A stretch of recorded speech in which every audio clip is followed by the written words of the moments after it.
Students, welcome to AEC plus, a digital platform of advance engineering classes. और आप हैं इस एसएससी जेईई मेंस के प्रैक्टिस सेशंस में।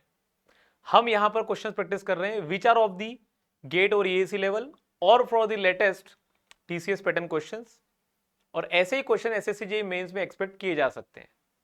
हम आज के सेशन में लेकर आए हैं इंजीनियरिंग हाइड्रोलॉजी से क्वेश्चंस। देखते हैं कैसे क्वेश्चंस हमारे पास हमें जरूरत पड़ती है प्रैक्टिस करने के लिए for the SSC JEE mains preparation.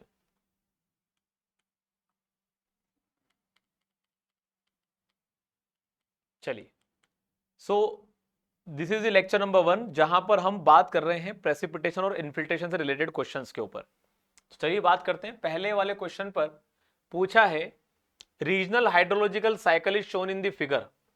एक किसी रीजन की हाइड्रोलॉजिकल साइकिल शो कर रखी है हमें और हमसे पूछा है करेक्ट हाइड्रोलॉजिकल बजट इक्वेशन इनमें से क्या बनेगी।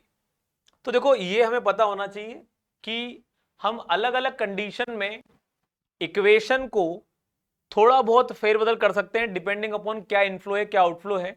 अगर हम एक हाइड्रोलॉजिक बजट इक्वेशन की बात करें तो एक हाइड्रोलॉजिक बजट इक्वेशन हमारे पास बनती है विच इज रेफर्ड एज कितना हमारे पास इनफ्लो हो रहा है माइनस द आउटफ्लो कितना हो रहा है is equal to change in storage. अब ये डिपेंड करता है कि हम किस कंडीशन में चीजों को देख रहे हैं। इनफ्लो किस पर्टिकुलर पैरामीटर के लिए क्या है और आउटफ्लो किस पर्टिकुलर पैरामीटर के लिए क्या है, वो सारी चीजें देखकर चलनी पड़ेगी। अगर हम देखें हाइड्रोलॉजिक साइकिल हमारे पास by the help of the energy derived from the sun, ये साइकिल पूरी तरह चलती है जिसमें से इनफ्लो मान के चल रहे हैं। अगर ये हमारे पास कोई ग्राउंड एरिया है तो मान के चलते हैं कि इनफ्लो हमारे पास क्या है, प्रेसिपिटेशन है, जो कि हमारे पास यहां पर कहीं से आएगा। और हमारे पास अब यहां से क्या चीजें कहां पर जा सकती है, तो यहां से हमारे पास जा सकता है run of, evaporation, transpiration, ground flow, ये सब चीजें हमारे पास हो सकती है। इसके अलावा अगर बात करें तो हमारे पास हो सकता है can be referred as infiltration, और हमारे पास इन सब की वजह से होगा हमारे पास चेंज इन स्टोरेज। क्या क्वांटिटी ज्यादा है क्या कम है वो सब चीजें यहां से पता चलेगी। अब जरा देखते हैं यहां पर कि हमारे पास हम प्रेसिपिटेशन को अगर लिखते हैं पी के बराबर, तो ये लिखा हुआ है ये रन ऑफ है और इसे लिखते हैं net run of. Net run of, क्यों नेट रन ऑफ? क्योंकि हमारा अगर ये वाला एरिया है तो कहीं से पानी आएगा और कहीं पे पानी चला जाएगा। तो कहीं से आ रहा है तो वो इनफ्लो की कैटेगरी बन जा रहा है, कहीं जा रहा है तो वो आउटफ्लो कैटेगरी बन जाता है। तो नेट रन ऑफ कितना बनता है उसी को हम लेके चलेंगे हमारे लिए net run of. Minus evaporation, कभी भी ऐसा नहीं होगा कि कुछ इवेपोरेशन इसके अंदर आया कुछ यहां से चला गया। इट इज अल्टीमेटली यहां से जाने वाली क्वांटिटी है, तो हमारे पास वो हम बात कर लेते हैं एज नेट इवेपोरेशन, जो कहीं से भी आए, मतलब ग्राउंड एरिया से आ रहा हो, हमारे रिजर्वायर से आ रहा हो, कहीं से भी आ रहा हो, तो that can be referred as net evapotranspiration. Minus हमारे पास जो है वो जितना भी ट्रांसपिरेशन हो रहा है प्लांट से वो पूरा का पूरा एज इट इज लेके चलेंगे। इसके अलावा बात करते हैं minus net ground flow. Minus net ground flow, तो ये का मतलब क्या होता है? नेट ग्राउंड फ्लो हमारे पास जमीन के अंदर, इस पूरे एरिया के अंदर कहीं से पानी आया और कहीं पानी चला गया, तो नेट पानी कितना आया, या तो आने वाली क्वांटिटी ज्यादा है जाने वाली क्वांटिटी ज्यादा, जो भी होगा उसकी वजह से हमारे पास हमारा स्टोरेज चेंज होगा। तो in respect to the net ground flow minus the infiltration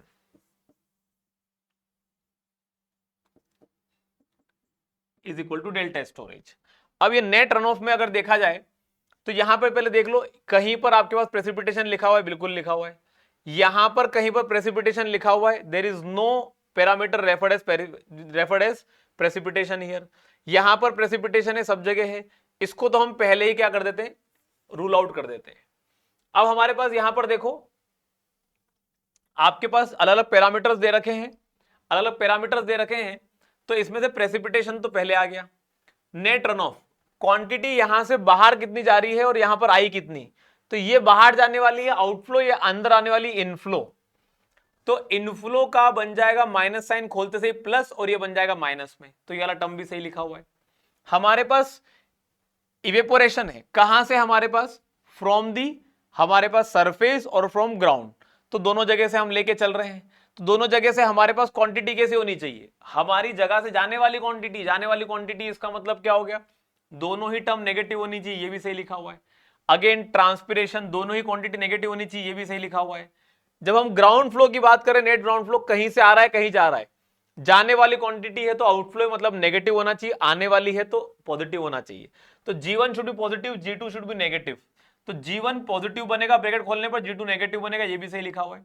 change in storage, surface और ग्राउंड दोनों का स्टोरेज में क्या चेंज आ रहा है, वो अगर हमारे पास टोटल मिला के लेके चले तो क्या होना चाहिए आंसर हमारे पास, C should be the correct answer. अगले क्वेश्चन पर आते हैं। An accurate estimate of average rainfall in a particular catchment area can be obtained by, तो accurate estimate लगाना है of average rainfall। तो एवरेज रेनफॉल की जब बात आती है तो हम एवरेजिंग क्यों करते हैं, क्योंकि हमें पूरे एरिया का एक डाटा चाहिए कि इतने बड़े एरिया में क्या ऑन एन एवरेज रेनफॉल होती है। कई सारे मेथड है हमारे पास उसके लिए, अरिथमेटिक मीन मेथड, आइसोआइटल मेथड या थीसन पॉलीगॉन मेथड। ये वाली मेथड पे बात कर लो, या चाहे ये वाली मेथड पे बात कर लो, या चाहे ये वाली मेथड पे बात कर लो। ये तीनों ही मेथड कैसी हैं, ये तीनों ही मेथड हमारे पास एवरेज रेनफॉल निकालने की मेथड है। ये हमारे पास स्मॉल एरिया के लिए लगती है, small area uniform distribution, uniform distribution के केस में। आइसोहाइटल मेथड हमारे पास जो है वो लार्ज एरिया में लगेगी, अनइवन डिस्ट्रीब्यूशन में बहुत ज्यादा, मतलब अगर मैं लिखूं तो मैं इसको लिख सकता हूं मोस्ट एक्यूरेट ऑफ ऑल। और हमारे पास थीसन पॉलीगॉन मेथड थोड़े से लार्ज एरिया में लगेगी, और जब हमारे पास नॉन यूनिफॉर्म डिस्ट्रीब्यूशन हो किसका, हमारे रेनफॉल का, तो उस केस में ये वाली मेथड लग जाएगी, ज्यादा बेहतर है एज कंपेयर टू दी हमारे पास हमारे अरिथमेटिक मीन मेथड। एक बन रहा है नॉर्मल रेशियो मेथड। ये जो मेथड है, ये मेथड होता है हमारे पास पता करने के लिए मिसिंग रेनफॉल को, मिसिंग रेनफॉल पता करने के लिए होता है। तो पूछा है an accurate estimate of average rainfall in a particular catchment area can be obtained by isoheital method, most accurate है इन सभी में से। आंसर क्या हो जाएगा, B is the correct answer. The percentage standard error of precipitation averages is often expressed functionally or graphically in terms of, क्या पूछा है, percentage standard error of precipitation averages, मतलब आप क्या कर रहे हो, एवरेज निकाल रहे हो, और एवरेज निकाल रहे हो उसमें परसेंटेज स्टैंडर्ड एरर कितना हो सकता है, इज ऑफन एक्सप्रेस फंक्शनली और graphically in terms of what. तो जरा समझते हैं इसको, क्या दे रखा है, प्रेसिपिटेटिंग गेज नेटवर्क, मतलब किसकी बात कर रहे हैं, ये रेन गेज की बात कर रहे हैं, किसकी बात कर रहे हैं, रेन गेज की। Rain gauge network density express as area per gauge. तो जरा समझो आप, आपके पास ये वाली कंडीशन है और ये वाली कंडीशन है, ये वाला एरिया है A1, ये वाला एरिया है A2, यहां पर एक रेन गेज लगा हुआ है जिसे कहते हैं R1, यहां एक रेन गेज लगा हुआ है R1 R2। अब जरा बताओ दोनों में से एरर ज्यादा किस में आएगा, बड़े एरिया में एक रेन गेज लगाए तो एरर ज्यादा होने के चांसेस यहां पर हैं, और छोटे एरिया में एक रेन गेज लगाए तो एरर कम एरर होने के चांसेस यहां पर है, क्योंकि जो रेनफॉल बताएगा ये इतने से एरिया की बताएगा, जहां पर हुई तो बताएगा, नहीं हुई तो नहीं बताएगा। इतने में पता चला यहां पर रेनफॉल हो गई लेकिन इसमें रेनफॉल बता ही नहीं रहा है क्योंकि यहां तक पहुंची ही नहीं। ज्यादा बड़ा एरिया होता है तो हमारे पास एरर ज्यादा निकल कर आता है, परसेंटेज एरर ज्यादा आएगा। Precipitating gauge network density express as area per gauge, तो पर गेज में एरिया जितना ज्यादा स्टैंडर्ड एरर उतना ज्यादा। अगर हम बात करें तो हमारे पास the percentage of standard error increases with area per gauge में जैसे जैसे एरिया बढ़ता चला जाएगा, यहां पर हमारे पास एरर की वैल्यू E1 आएगी और यहां पर एरर की वैल्यू E2 आएगी। तो यहां पर हमारे पास अगर हम बात करें as A2 is greater than A1, हमारे पास E2 will be greater than E1। तो the percentage of standard error increases with area per gauge as well as total area. अगर एरिया बहुत ज्यादा बड़ा हो गया, if you have a larger area, तो इसके अंडर में ये एरिया है, इसके अंडर में ये एरिया है, इसके अंडर में ये एरिया है, इसके अंडर में ये एरिया है, इसके अंडर में ये वाला एरिया, इसके अंडर में ये वाला एरिया, इसके अंडर में ये वाला एरिया, इसके अंडर में ये वाला एरिया। अब एरिया बढ़ेगा तो फिर हमारे पास नंबर ऑफ डाटाज का रिकॉर्ड भी ज्यादा होगा, तो फिर एरर और बढ़ने के चांसेस हैं। और अगर मान लो छोटा ही एरिया रहा, टोटल एरिया ही छोटा है और इसको हमने जो है वो 3 ही पार्ट में बांट रखा है, तो अब यहां पर एरर होने के चांसेस कम रहेंगे। तो जो परसेंटेज ऑफ स्टैंडर्ड एरर है हमारे पास increases with area per gauge as well as total area. हमारे पास यहां पर अगर हम बात करें total area, summation of A equal to, या समीशन A2 लिखता हूं इसको, और इसे लिखता हूं समीशन A1, तो इसका एरिया आएगा समीशन E1, इसका एरिया आएगा समीशन E2। तो यहां पर आपको पता चलना चाहिए कि summation of A2 is greater than summation of A1, तो समीशन ऑफ E2 भी ज्यादा होगा समीशन ऑफ E1 से। क्लियर है क्या बात इतनी? तो हमारे पास आंसर क्या हो जाएगा, पहला वाला सही निकल कर आ जाएगा। अगला क्वेश्चन पूछा है, if P is the precipitation, A is the area represented by a rain gauge and n is the number of rain gauge stations in a catchment area, then the weighted mean rainfall। जब weighted mean rainfall की बात चलती है, इसका मतलब होता है कि हम थीसन पॉलीगॉन से निकाल रहे हैं, बाय थीसिन पॉलीगॉन मेथड। और थीसन पॉलीगॉन मेथड ये कहता है कि आपके पास जो P एवरेज आएगा is going to be equal to, आप हर एक रेन गेज पे जो डाटा रिकॉर्ड होगा उसके साथ में जो एरिया एसोसिएटेड है, आप उस एरिया को साथ में लिखते चलो।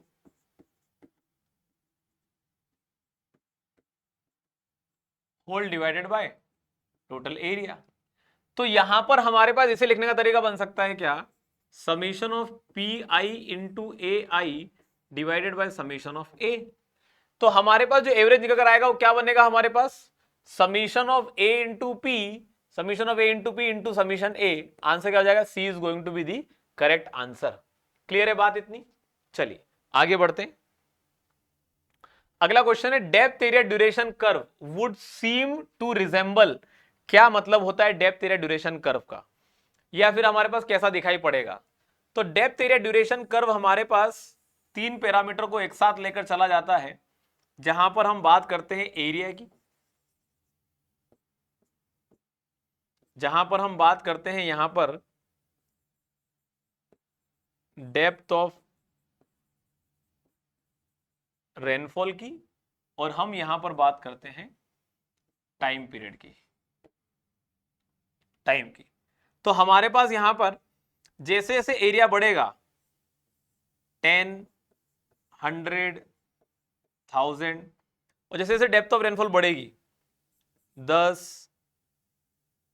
20, 30, और जैसे जैसे टाइम बढ़ेगा तो हमारे पास ये कर्व कुछ ऐसे देखने को मिलते हैं। और जब ऐसे देखने को मिलते हैं तो यहां पर अगर हम बात करें ऊपर जा रहे हैं तो क्या हो रहा है, टाइम बढ़ते चले जा रहा है। ये है हमारे पास 3 आवर स्टॉर्म, ये 6 आवर स्टॉर्म, ये 18 आवर्स स्टॉर्म। तो अगर हम टाइम फिक्स करते हैं ST is equal to fixed, time अगर फिक्स कर देंगे तो एरिया बढ़ने पर डेप्थ ऑफ रेनफॉल कम हो जाएगा। एरिया बढ़ेगा तो डेप्थ ऑफ रेनफॉल कम हो जाएगा, मतलब वही बारिश अब ज्यादा बड़े एरिया में हो रही है तो कम डेप्थ की होगी, क्योंकि उतने को डिवाइड करना है। अगर हमारे पास हमने एरिया फिक्स कर दिया, for example if this is the area that is been fixed, तो एरिया फिक्स करने पर जैसे से ड्यूरेशन बढ़ेगा, ड्यूरेशन ऑफ स्टॉर्म बढ़ेगा तो डेप्थ भी बढ़ेगी, क्योंकि वही बारिश उतने ही एरिया में ज्यादा लंबे समय के लिए तो ज्यादा डेप्थ क्रिएट करेगी, कम समय के लिए तो कम डेप्थ क्रिएट करेगी। तो ऐसे में हमारे पास जो हमारा एक कर्व दिखाई पड़ता है इसे कहा जाता है first quadrant limb of hyperbola with duration increasing outward. Actually में हमारे पास ये जितने भी आंसर दे रखे these are all not correct, लेकिन जो सबसे बेहतर रिजेंबल कर सकता है उसमें maximum average depth of rainfall in centimetre represent कर रहे हैं, यहां पर रिप्रेजेंट कर रहे हैं एरिया, और यहां पर हमारे पास एक कर्व जो है ये टाइम पीरियड के कर्व्स हैं। जैसे जैसे बाहर तरफ जा रहे हैं कर्व्स में, तो हमारे पास टाइम पीरियड बढ़ते चले जा रहा है।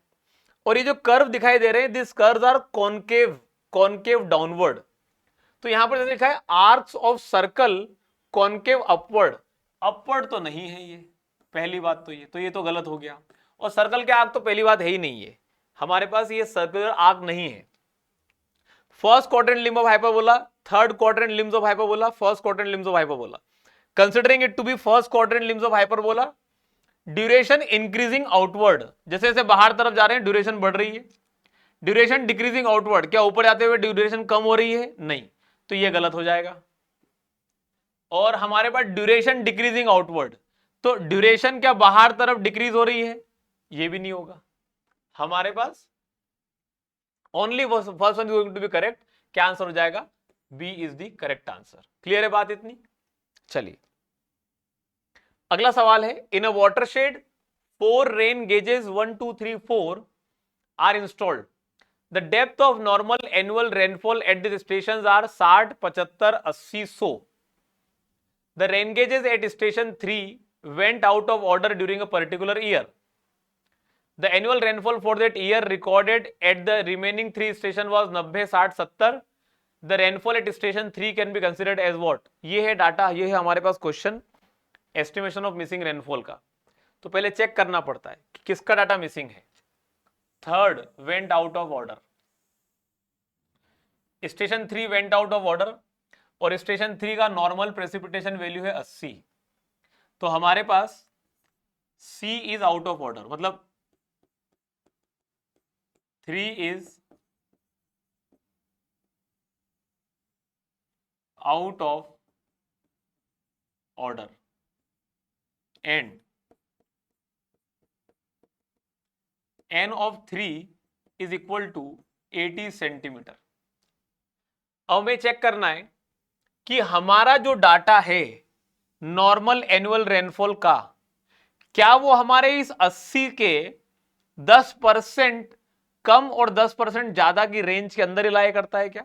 जरा देखते हैं।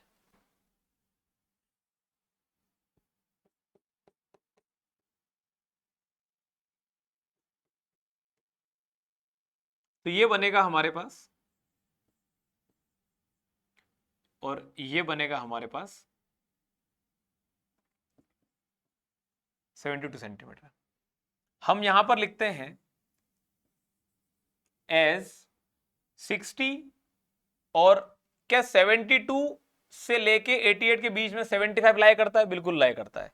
हम लिखते हैं as 60 and 100 centimetre of normal annual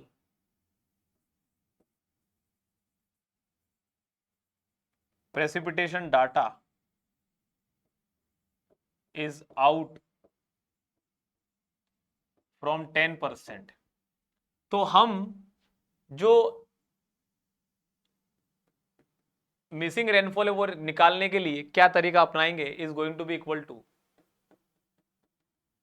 N3 divided by 3 into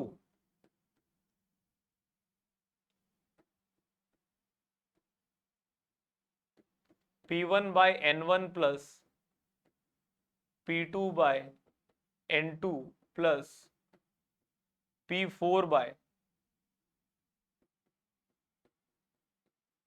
N4। Put up करते हैं वैल्यू। N3 की वैल्यू पता है हमें कितनी है, इसी को कहते हैं नॉर्मल रेशियो मेथड। N3 की वैल्यू पता है 80/3 इज इक्वल टू P1 कितना है? तो P1 है 90/60, P2 है 60, P2 है क्या 60? हाँ P2 का दे रखा है 60, तो हमारे पास है 60/75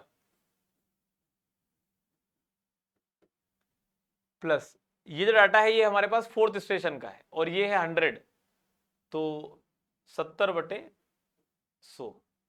सही किया ना? 90/60, 60/75, 70/100। ठीक है, करते हैं इसे कैलकुलेट। तो this would come out to be as 1.5 plus 60/75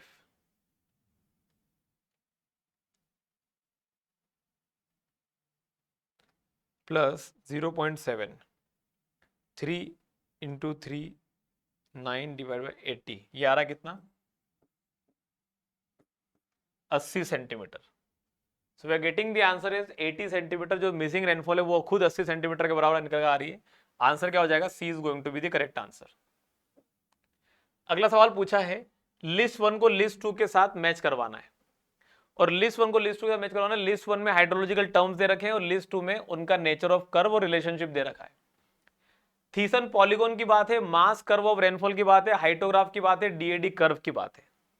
तो थीसन पॉलीगॉन के बारे में यहां पर जो हमारे पास दे रखा है, average depth of rainfall over an area, relation of rainfall intensity versus time, relation of accumulated rainfall and time, relationship of river runoff and time, और ऑलवेज अ फॉलिंग कर्व। तो हमारे पास यहां पर जो थीसन पॉलीगॉन मेथड है, या फिर हमारे पास एवरेज या अरिथमेटिक मीन मेथड है, या फिर आइसोहाइटल मेथड है, ये सब किस लिए लगती है? ये सब लगती है एवरेज रेनफॉल निकालने के लिए।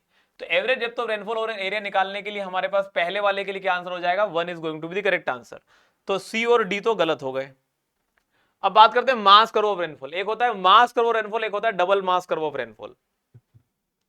मास कर्व ऑफ रेनफॉल होता है एक्यूमुलेटेड रेनफॉल वर्सेस टाइम का कर्व, जिससे कि हम किसी भी टाइम पीरियड पर हमारे कर्व पर स्लोप या हम टेंजेंट ड्रॉ करके पता कर सकते हैं स्लोप क्या है, और स्लोप से पता चलता है इंटेंसिटी ऑफ रेनफॉल कितनी है। इसके अलावा double mass curve of rainfall होता है, जो कि बताता है कि इनकंसिस्टेंसी इन रिकॉर्ड कहां पर हमारे पास निकल कर आता है।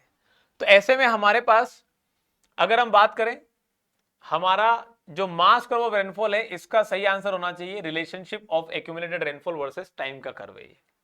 तो बी के लिए 3 सही हो जाना चाहिए, और बी के लिए 3 सही है, तो आंसर तो ए ही होगा, but will still work upon it. Hyetograph और हाइड्रोग्राफ। हाइटोग्राफ होता है रेनफॉल इंटेंसिटी वर्सेस टाइम का कर्व, और area under the hyetograph gives you the total rainfall in that period.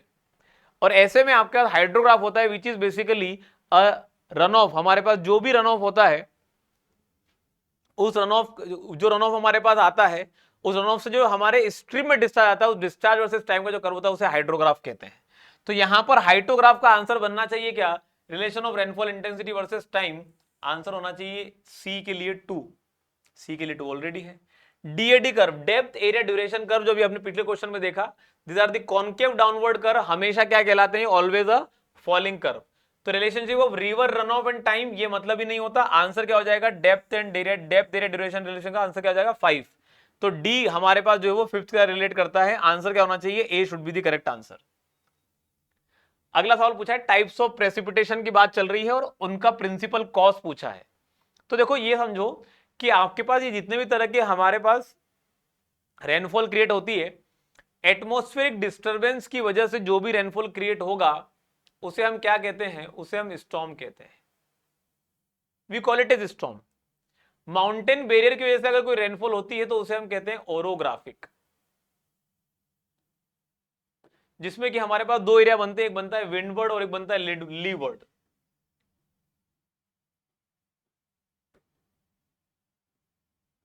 Levered pressure के डिफरेंस की वजह से हमारे पास जो है वो बनता है साइक्लोनिक प्रेसिपिटेशन, जिसमें एंटी साइक्लोन भी बन सकता है, डिपेंडिंग अपॉन दी सिचुएशन कि हमारे पास सेंटर रीजन में लो प्रेशर रीजन बन रहा है या हाई प्रेशर रीजन बन रहा है। ठीक है, तो हमारे पास अगर सेंटर में आई की लोकेशन पे लो प्रेशर रीजन है तो it is a cyclone, high pressure region है तो एंटी साइक्लोन। तो हमारे पास ये है साइक्लोनिक के लिए। टेम्परेचर डिफरेंस की वजह से अगर हमारे पास कोई प्रेसिपिटेशन होता है, which is basically referred as localised heating, जिसे लोकलाइज्ड हीटिंग कहते हैं, इसी की वजह से हमारे पास जो प्रेसिपिटेशन होता है कहते हैं कन्वेक्टिव प्रेसिपिटेशन। और वार्म और कोल्ड एयर मास से जब आपस में दोनों टकराते हैं, मिलते हैं, तो इसे कहते हैं फ्रंटल फॉर्मेशन। Frontal formation. तो फ्रंटल के लिए आंसर हो जाएगा हमारे पास 5th, ओरोग्राफिक के लिए हो जाएगा 2, साइक्लोनिक के लिए हो जाएगा 3 और कन्वेक्टिव के लिए हो जाएगा 4। तो 4 3 5 2, 4 3 5 2 यहां देख रखा है, B is the correct answer. बाकी सब क्या हो जाएंगे, गलत हो जाएंगे।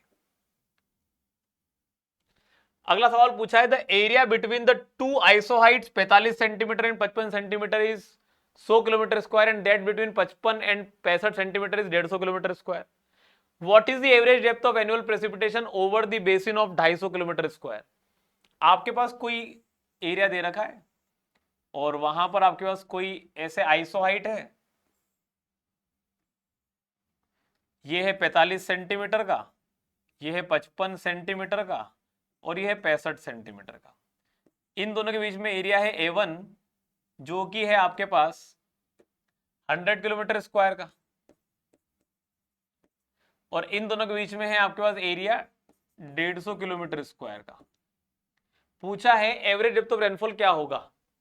तो जो पी एवरेज निकल कर आता है ये आइसोहाइटल मेथड से आ रहा है, तो इसको लिखने का तरीका बनता है P1 plus P2/2 into A1 और फिर हमारे पास बनता है P2 plus P3/2 into A2 whole divided by A1 plus A2। तो ये बन रहा है हमारे पास, अगर आप इसे देखते हो तो P1 P2 P3 तीनों की वैल्यू पता है।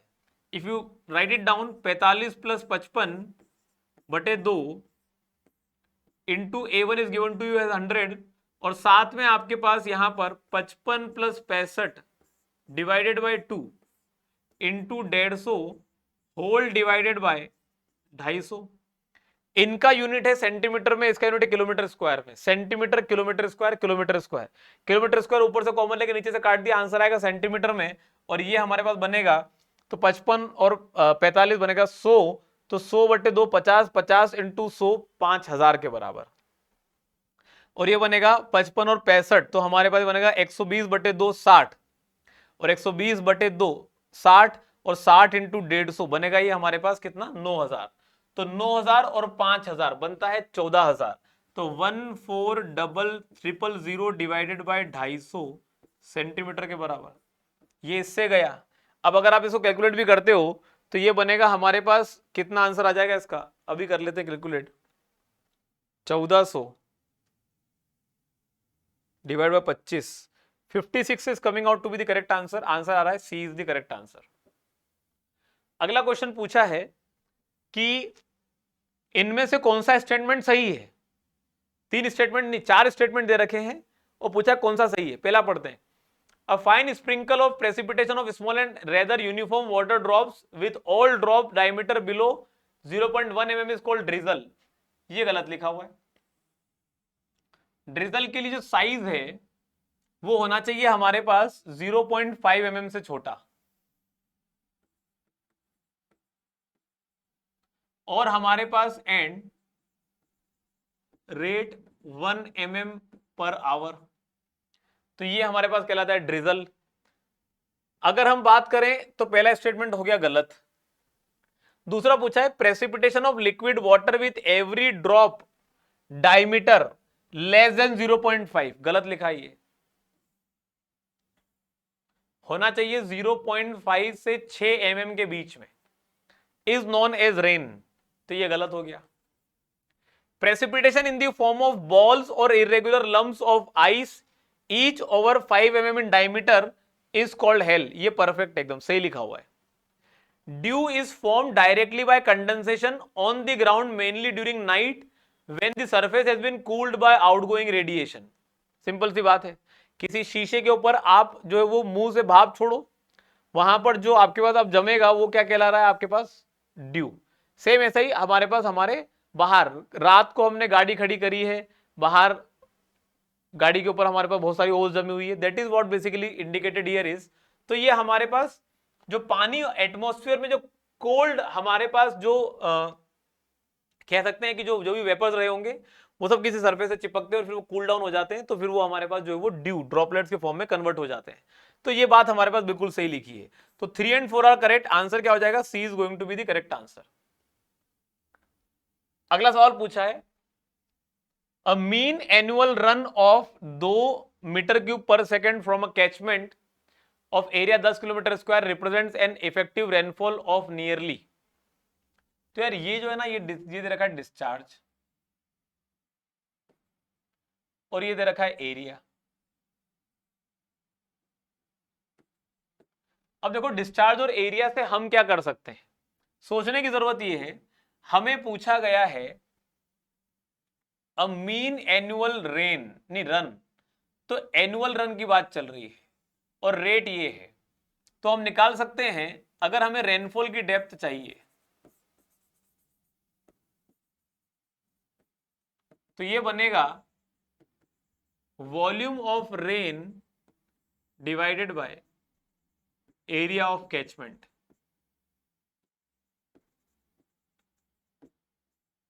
और ये बनेगा हमारे पास volume would come out to be as discharge into time divided by area. और डिस्चार्ज है हमारे पास 2 metre cube per second into हमारे पास कितने साल की बात चल रही है, 1 साल की बात चल रही है, डिवाइडेड बाय एरिया है तो 10 किलोमीटर स्क्वायर का। करना चलो कर दो इसे कन्वर्ट।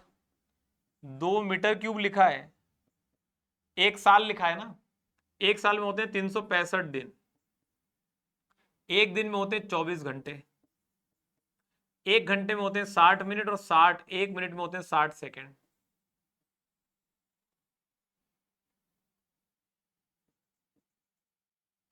और यहां लिखा है 10, 1 किलोमीटर में होते हैं 1000 मीटर, 10⁶ मीटर स्क्वायर। तो metre cube divided by metre square, second divided by second. अब हमारे पास कंडीशन बनती है क्या कि ऊपर बचा हुआ है मीटर में और हमें आंसर चाहिए सेंटीमीटर में, तो इनटू कर देते हैं 100, तो ये कन्वर्ट हो जाएगा किसमें, सेंटीमीटर में। अब कर लो कैलकुलेट, ये बनेगा 2 × 365 × 24 × 60 × 60, और इस 100 को इसके साथ अगर कैंसिल आउट करते हैं तो हमारे पास this would come out to be as divided by 10⁻⁷ 630 something कुछ आ रहा है, 630.72 सेंटीमीटर के बराबर। आंसर कितना आ रहा है, 630 सेंटीमीटर के बराबर। इफेक्टिव रेनफॉल यही बनेगी। तो आंसर क्या आ जाएगा, C is the correct answer. अगला पूछा है in intensity duration analysis of Sherman the intensity of rainfall is represented as. अब ये कंप्लीटली एम्पिरिकल सवाल है, पता अगर हो, पहले पढ़ा हो तो बनेगा, वरना नहीं बन पाएगा। इनमें से हमारे पास इंटेंसिटी ड्यूरेशन एनालिसिस है शेरमन के द्वारा। इंटेंसिटी ऑफ रेनफॉल किसे रिप्रेजेंट करते हैं, complete empirical formula represented by A/T+B की पावर n के बराबर। ऐसे कई सारे एम्पिरिकल फॉर्मूले हैं। अगर आप बात करो तो टेलबोल्ट इक्वेशन, किमीजीमा इक्वेशन, बर्नार्ड इक्वेशन और शेरमर इक्वेशन, आई सभी के अंदर होता है इंटेंसिटी ऑफ रेनफॉल mm/आवर में। ए और बी दोनों ही हमारे पास होते हैं, ए बी और N are the constant parameters related to the meteorological conditions. सारे पैरामीटर सारे के सारे ए बी और एन सब क्या है, कांस्टेंट्स है। टी जो है वो हमारे पास क्या है, टाइम ड्यूरेशन है, कितने समय के लिए हमारे पास वो रेनफॉल अकर कर रही है। तो ऐसे में हमारे पास ये सारे टर्म ध्यान रखिएगा। अगर आपको एग्जाम में अगली बार कुछ नया पूछना हुआ तो this is how basically they are going to frame the questions, कि बताओ किमीजुमा से कैसे इक्वेशन बनेगी, बर्नार्ड से इक्वेशन कैसी बन रही, तो पता होना चाहिए। क्लियर है बात इतनी। चलिए अगला सवाल है हमारे पास, लिस्ट 1 को लिस्ट 2 से मैच करवाना है using the codes given below the list. और आपके पास लिस्ट 1 में है अलग अलग डिवाइसेस और लिस्ट 2 में है उनको मेजर करने वाले पैरामीटर्स। तो ह्यूमिडिटी की जब हम बात करते हैं, ह्यूमिडिटी के अंदर हम क्या देखते हैं, हम देखते हैं percentage of moisture in atmosphere. और उसके लिए क्या लगेगा हमारे पास, हाइग्रोमीटर लगेगा। क्या लगेगा, हाइग्रोमीटर लगेगा। इवेपो ट्रांसपिरेशन, जहां पर हम इवेपोरेशन प्लस ट्रांसपिरेशन कैलकुलेट करते हैं इन सेंटीमीटर्स पर डे के रूप में कि पौधे ने कितना पानी अपने खुद को सरवाइव कराने के लिए यूज किया, that is also referred as a consumptive use भी कहते हैं इसे। इसी को पता करने के लिए डिवाइस यूज करता जाता है लाइजीमीटर। और लाइजीमीटर तो एक डायरेक्ट मेथड हो गया। डायरेक्ट मेथड में हमारे पास और भी डिवाइसेस हैं, जैसे कि फॉर एग्जांपल हम कह सकते हैं हमारे पास field plot analysis, field plots भी है हमारे पास। या फिर अगर हम बात करें तो हमारे पास हम कह सकते हैं कि हमारे पास सॉइल मॉइस्चर मेथड भी है।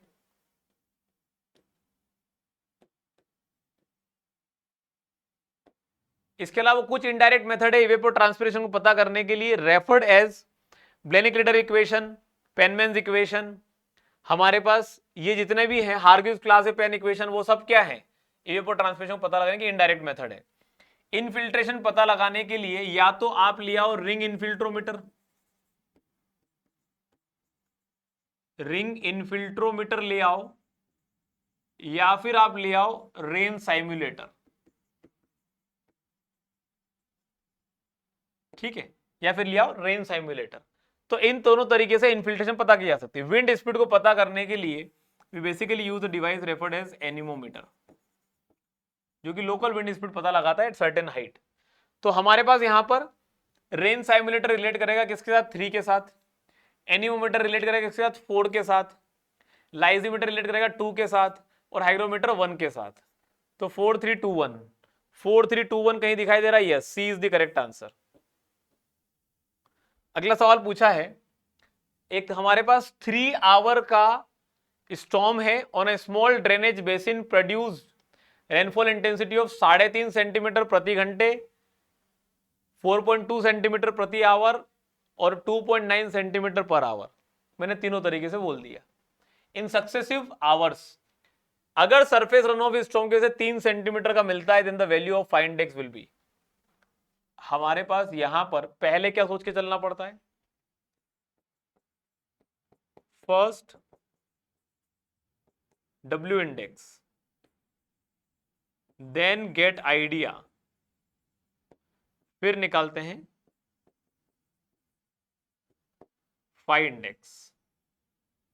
तो हमारे पास पहले निकालेंगे W इंडेक्स, और W इंडेक्स क्या बनेगा, बनेगा जितना भी प्रेसिपिटेशन है minus runoff divided by the time duration. तो टोटल प्रेसिपिटेशन कितना हुआ हमारे पास, 3 घंटे की रेनफॉल है, तो 3 घंटे की रेनफॉल है तो प्रेसिपिटेशन कितना हुआ, 3.5 plus 4.2 plus 2.9 minus total runoff हो गया 3 सेंटीमीटर का, whole divided by time, time कितना हो जाएगा 3 आवर का। तो 3 4 3 7 और 2 9, तो 9 और हमारे पास 10.6 क्या आ जाएगा, ये हमारे पास 4 3 7 7 2 9 9 9.5 9.7 और 9.7 के बाद 0.9 तो बनेगा 10.6। तो 10.6 minus 3 divided by 3 is referred as 7.6 divided by 3। तो 7.6 डिवाइडेड बाय 3 करने जाएंगे तो that would come out to be as 7.6 divided by 3, this comes out to be 2.53 centimetre per hour. एक भी वैल्यू इससे छोटी आई तो उसे निग्लेक्ट करके चलना पड़ेगा। हमारे पास यहां पर अगर हम बात करें कि हमारे पास since all values are greater than 2.53 centimeter per hour, hence all contributing, सब के सब क्या कर रहे हैं, contributing to runoff, therefore लिख सकते हैं hence फाई इंडेक्स ही क्या बन जाएगा, W इंडेक्स कितना 2.53 सेंटीमीटर पर आवर के बराबर। तो आंसर क्या हो जाएगा D is going to be the correct answer. अगला सवाल पूछा है, एक 6 घंटे का स्टॉर्म है with hourly intensity of 7, 18, 25, 17, 11, 3 mm per hour. Intensities दे रखी है। Produced a runoff 39 mm, then find indexes. सबसे पहले क्या करना पड़ेगा, डब्ल्यू इंडेक्स निकालना पड़ेगा। कितना रेनफॉल हुआ minus the run of divided by time. Rainfall total कितना हुआ, पहले मान के चलेंगे डब्ल्यू इंडेक्स निकाल रहे हैं तो कुछ भी नहीं सोचते हैं, डायरेक्टली डाटा ऐड करना चालू करते हैं। तो 7 plus 18 plus 25 plus 17 plus 11 plus 3 minus क्या करना पड़ेगा, हमारे पास ये तो हो गया रेनफॉल, माइनस करना पड़ेगा रन ऑफ। ये एमएम में है, ये भी एमएम में है, total MM 39 divided by time. कितना टाइम है, 6 आवर की रेनफॉल है तो 6 आ जाएगा। अब ये आ कितना रहा है निकाल लेते हैं इसे। तो 18 और 7 25, 25 और 25 50, 50 के बाद 17 67 और 3 बनेगा 70, 80, 81। 81 में से 39 जाएंगे,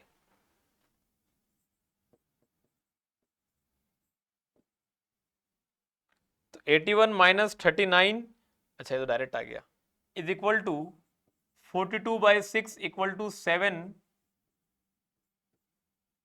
mm पर आवर। तो हमारे पास कोई भी वैल्यू इसके बराबर या से छोटी हो उसे एक्सक्लूड करना पड़ेगा।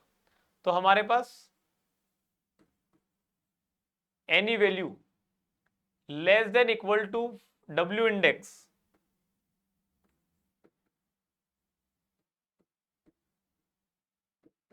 will be ruled out and phi index is calculated। और उसे कैलकुलेट किया जाएगा। तो therefore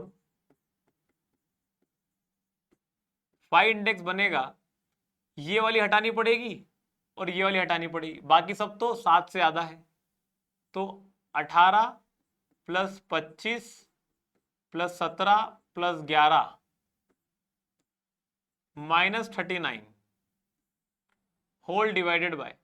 अब जिन रेनफॉल ने कंट्रीब्यूट ही नहीं किया रन ऑफ में, वो वाले टाइम की बात भी क्यों करें, तो वहां पे कितना आ जाएगा, 4 आवर आ जाएगा।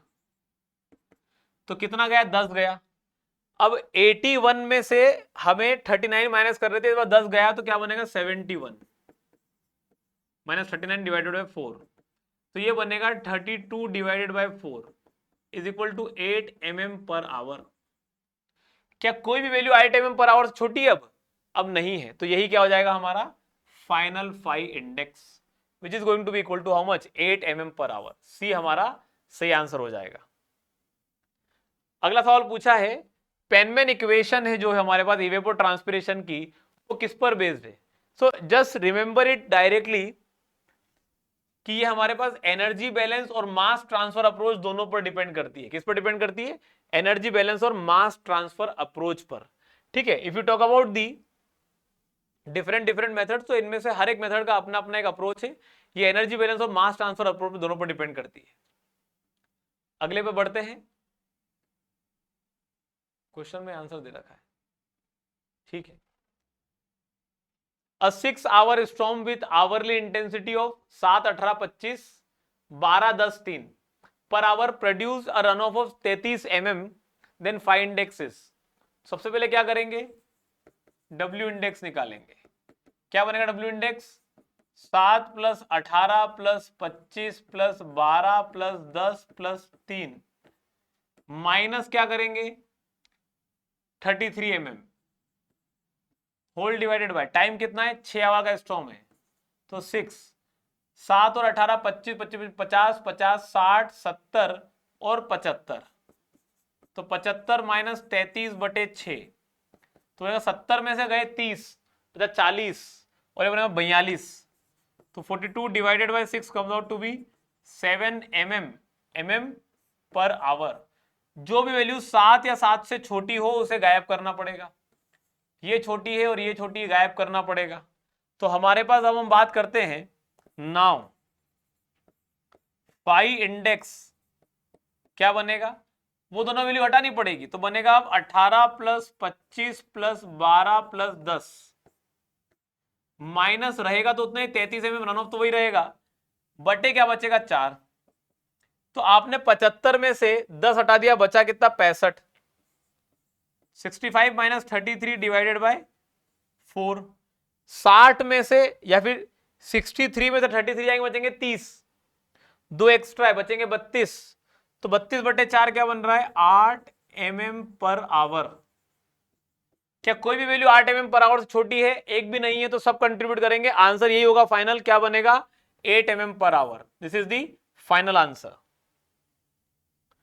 अगला सवाल पूछा है उसी तर्ज पे है, थोड़ा सा कॉन्सेप्ट जो है वो हमारे पास अलग कर दिया गया है। स्टॉर्म है जिसमें कि टोटल प्रेसिपिटेशन 14 सेंटीमीटर का है, प्रेसिपिटेशन होते चले जा रहा है, पहले के 1 घंटे में हुआ 1, फिर हमारे पास हुआ वो और कुछ हुआ होगा, फिर और कुछ हुआ, फिर और कुछ हुआ, फिर और कुछ हुआ, होते चला गया।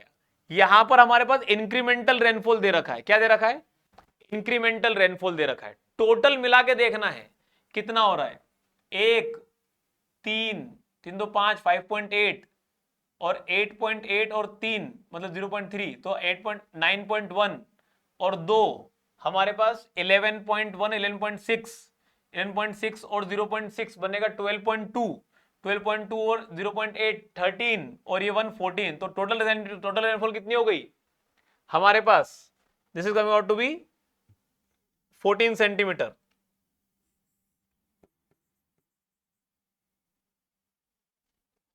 हमारे पास दे रखा है डायरेक्ट रन ऑफ है 8 सेंटीमीटर का, रन ऑफ दे रखा है 8 सेंटीमीटर का।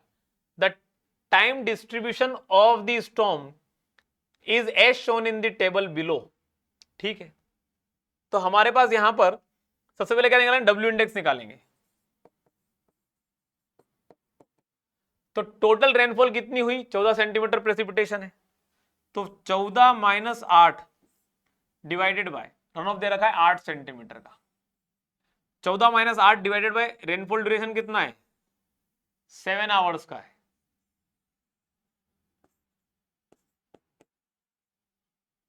बाय 7, तो ये बनता है कितना हमारे पास 14 minus 8 is equal to 6/7। This is coming out to be how much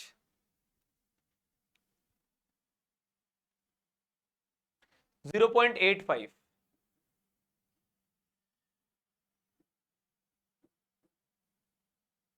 857 centimetre per hour. अभी डब्ल्यू इंडेक्स आया है, हर वो वैल्यू हमारे पास यहां पर, हर वो वैल्यू हमारे पास यहां पर जो कि 0.857 से छोटी हो, only 0.6 is less than 0.875, therefore neglecting it, five index बनेगा 14 माइनस 0.6 लास्ट वाला, माइनस जो टोटल रन ऑफ है 8 सेंटीमीटर का, होल डिवाइडेड बाय 1 आवर कम करना पड़ेगा तो बचेगा 6, तो 14 में से पहले 8 जा रहे थे, बच रहे थे 6, उसमें से 0.6 गया, बचा 5.4 divided by 6 comes out to be 0.9। क्या और भी कोई है जो 0.9 से छोटा है, नहीं है, तो हमारे पास यहां पर फाइव इंडेक्स कितना आ जाएगा, D is correct answer 0.9 centimetre per our. अगला सवाल है एग्जैक्टली सेम वैसे ही जा रहा है, 6 घंटे की रेनफॉल हुई, 6 सेंटीमीटर का रेनफॉल हुआ और रिजल्टिंग रन ऑफ हुआ 3 सेंटीमीटर का, कोई दिक्कत ही नहीं है। अगर five index remains at the same value, which one of the following is the runoff due to 12 centimetre of rainfall in 9 hours in the catchment. तो फाइव इंडेक्स हमारे पास 6 आवर स्टॉर्म का जो है is equal to phi index हमारे पास हमारे कितनी देर का है 9 आवर स्टॉर्म का है, तो ये बनेगा रेनफॉल माइनस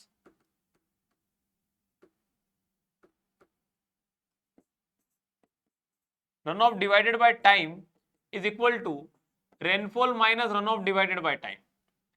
9 घंटे के स्टॉर्म के बारे में क्या दे रखा है, सोचते हैं। पहले देखो 6 घंटे के बारे में क्या दे रखा है। 6 घंटे की रेनफॉल है, 6 सेंटीमीटर की रेनफॉल हुई, 3 सेंटीमीटर रन ऑफ था। तो 6 माइनस 3, लिखता हूं इसको ऐसे, 6 सेंटीमीटर माइनस 3 सेंटीमीटर बटे 6 घंटे और इक्वल टू रेनफॉल कितनी, 12 सेंटीमीटर रेनफॉल है, रन ऑफ निकालना है, 9 घंटे की रेनफॉल है। 12 सेंटीमीटर की रेनफॉल है, रन ऑफ निकालना है, 9 घंटे की रेनफॉल है। तो हमारे पास यहां पर क्या बन जाएगा, कर लेते हैं कैलकुलेट।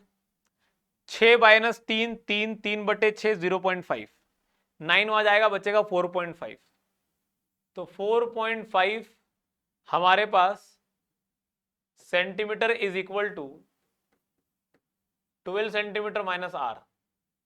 तो आर आ जाएगा 12 माइनस 4.5 सेंटीमीटर, तो ये बन जाएगा 7.5 सेंटीमीटर।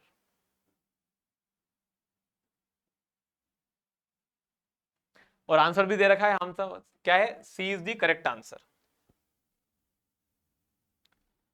अगला सवाल पूछा है, एक standard ground based evaporation pan है, corresponding to Indian standards, is installed at the banks of a surface reservoir. The water surface area on a particular day is 100 hectare. 100 hectare है।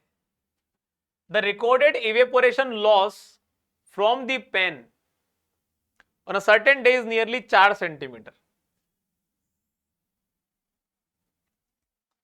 What is the anticipated evaporation loss from the reservoir for that day? देखो इसको इस तरह समझो कि जो हमारे पास reservoir evaporation loss जो होगा that is going to be equal to हमारे पास pan coefficient into pan evaporation loss. अगर इंडियन स्टैंडर्ड बोला है तो सीपी की वैल्यू क्या लेके चलेंगे, 0.8 के बराबर, 80% लॉसेस मान के चलते हैं। तो ये बनेगा 0.8 इंटू पैन इवेपोरेशन लॉस। अब पैन इवेपोरेशन लॉस हमारे पास कितना आएगा, तो ये बनेगा हमारे पास एरिया ऑफ, नहीं ये है 4 सेंटीमीटर के बराबर। तो ये कितना बन रहा है, 4 2 जा सॉरी 8 4 जा 32,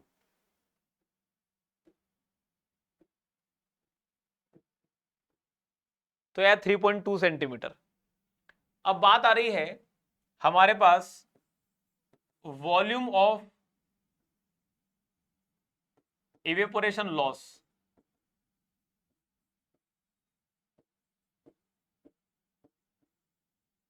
फ्रॉम रिजर्वायर, तो वो बनेगा 3.2 सेंटीमीटर इंटू एरिया कितना है, एरिया बन जाएगा 100, क्या था 100 हेक्टेयर्स, ये बनेगा 3.2 इंटू 100 सेंटीमीटर करना है मीटर में, इंटू 10⁻⁻² मीटर, और हेक्टेयर करना है मीटर स्क्वायर में, इंटू 10⁻⁴ मीटर स्क्वायर। तो 10⁻⁻² से 100 गया, ये बनेगा 3.2